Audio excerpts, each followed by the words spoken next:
Mancanza di bambini e difficoltà dal punto di vista gestionale legate ai rincari di luce e gas. Dai dati del Ministero dell'Istruzione, a settembre 18 scuole paritarie venete non riapriranno le aule ai loro studenti. La gran parte nella Marca Trevigiana, 7, 6 in provincia di Padova, 2 nel Rodigino, una rispettivamente nelle province di Venezia, Vicenza e Verona. 11 di queste sono scuole paritarie dell'infanzia, a confermare il trend degli ultimi 5 anni, che registra una perdita di 10-12 istituti tra asili e nidi all'anno. A soffrire maggiormente la provincia di Treviso, che conta la chiusura di poco meno della metà delle scuole paritarie venete.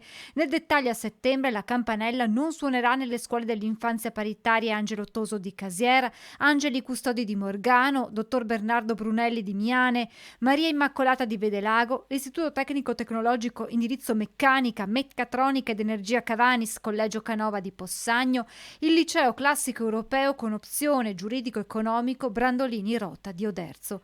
Al Collegio Vescovile Pio X di Treviso, invece, dal prossimo anno scolastico cesserà l'indirizzo di studio Liceo Scientifico Quadriennale, resteranno invece il base e l'opzione Scienze Applicate.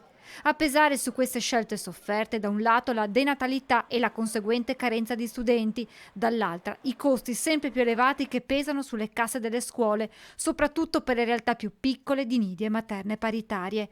Conti alla mano, la media regionale parla di rincari sostenuti dagli istituti del 140% per l'energia elettrica e del 100% per il gas, ma ci sono zone della regione che pagano uno scotto ancora maggiore. Poi abbiamo tutta la fascia pedemontana, quindi l'Alto Veronese, l'Alto Vicentino, l'Alto Trevigiano e il Bellunese, che ovviamente hanno ben altre bollette, soprattutto del gas per il riscaldamento ovviamente. Così, di fronte a finanziamenti statali insufficienti, le scuole paritarie si trovano costrette a mettere mano alle rette del prossimo anno scolastico, ad iniziare dagli istituti del Bellunese, Alto Vicentino e Alto Trevigiano. Dovremmo, e abbiamo fatto il calcolo medio, aumentare di circa 20 € al mese la retta ai genitori. Dovremmo fare questo.